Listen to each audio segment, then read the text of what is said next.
zahoany bandy mavandy ka tsy omeko tsine velonana angamany azy zahono maditry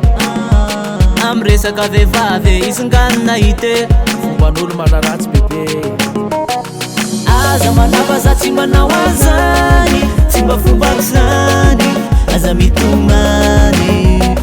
ny ao ampoko tsy misy afa-tsy anao ihany tena mariny zany aza mitomany aza minovava n'olo e aza minovava n'olo e aza minovava n'olo e aza minovava n'olo e aza minovava n'olo e aza minovava n'olo e aza minovava n'olo e aza minovava n'olo e fanenasa tsy misy afa-tsy mianendrika anao foana ny ao an-tsainy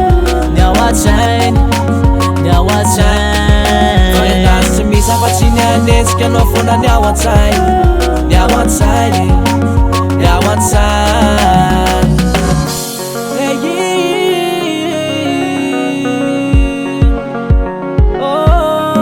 azafady malale zaho anitsy adale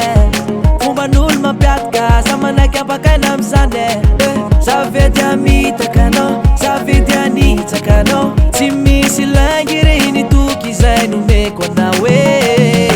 aza manaka za tsy nanao azany tsy mba fombako zany aza mitomany miababoko tsy misy afa-tsy anao ihany tena mariny zany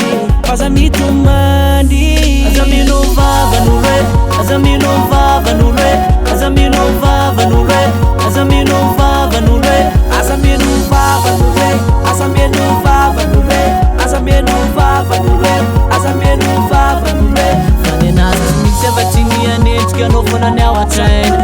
ny ao an-tsainy ny ao an-tsainy fanenasa tsy misy afa-tsy mianendrika anao foana ny ao an-tsainy ny ao an-tsainy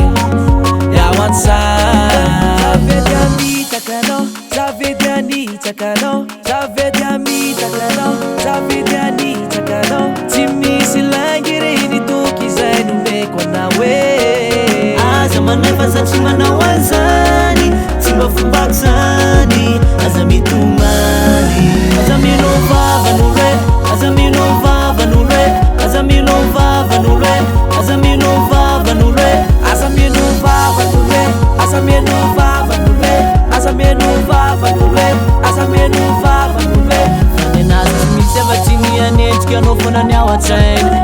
ny ao an-tsainy ny ao an-tsainy fanenasa tsy misy afa-tsy mianendrika anao foana ny ao an-tsainy ny ao an-tsainy ny ao an-tsainy